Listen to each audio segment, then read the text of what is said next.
యాక్చువల్గా చంద్రబాబు గారు ఒక మాట అన్నారు సార్, 500 కోట్లతో రిషికొండ ప్యాలెస్ కట్టారు, దాంతో 2 మెడికల్ కాలేజ్ కట్టారు చంద్రబాబు గారు ఆరోపణ చేస్తారు. రిషికొండలో నువ్వు చెప్పి హోటల్ రిసార్ట్ కార్యక్రమం ఏదైతే ఉందో 230 కోట్లు 240 కోట్లు అది పొద్దు విశాఖపట్నానికి నిజంగా ఆనిముత్యంగా ఉంది.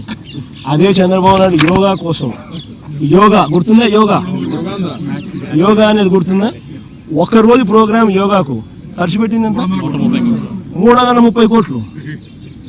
330 కోట్లు కనీసం నేనన్నా 240 కోట్లు పెట్టి బ్రహ్మాండమైన బిల్డింగ్ కట్టి విశాఖపట్నానికి తలమానికంగా ఉంది ఆ బిల్డింగ్. ఈ పొద్దు కూడా పోయినాను అనుకో, ఆ బిల్డింగ్లోకి ఎవరైనా పోయి చూస్తే విశాఖపట్నం అంతా పోయిన టూరిస్ట్ ప్లేస్ కింద కనపడుతుంది.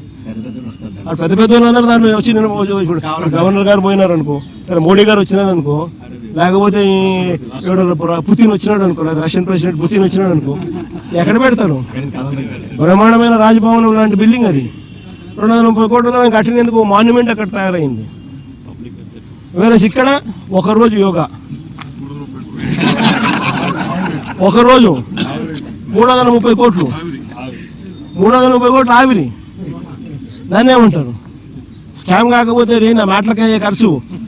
పోయి ఆ మాటలకు ఎంత ఖర్చు పెట్టాను ఒకసారి మీకు అందరు కూడా ఏఐ ఉంది కదా, ఒకసారి అమెజాన్లో పోయి కొట్టండి, ఒకసారి మ్యాట్ ఖర్చు ఎంత అవుతుంది, వీళ్ళు ఎంత ప్రొక్యూర్ చేసినారని చెప్పి చూస్తే 50% తక్కువ ఉంటే నన్ను అడగండి.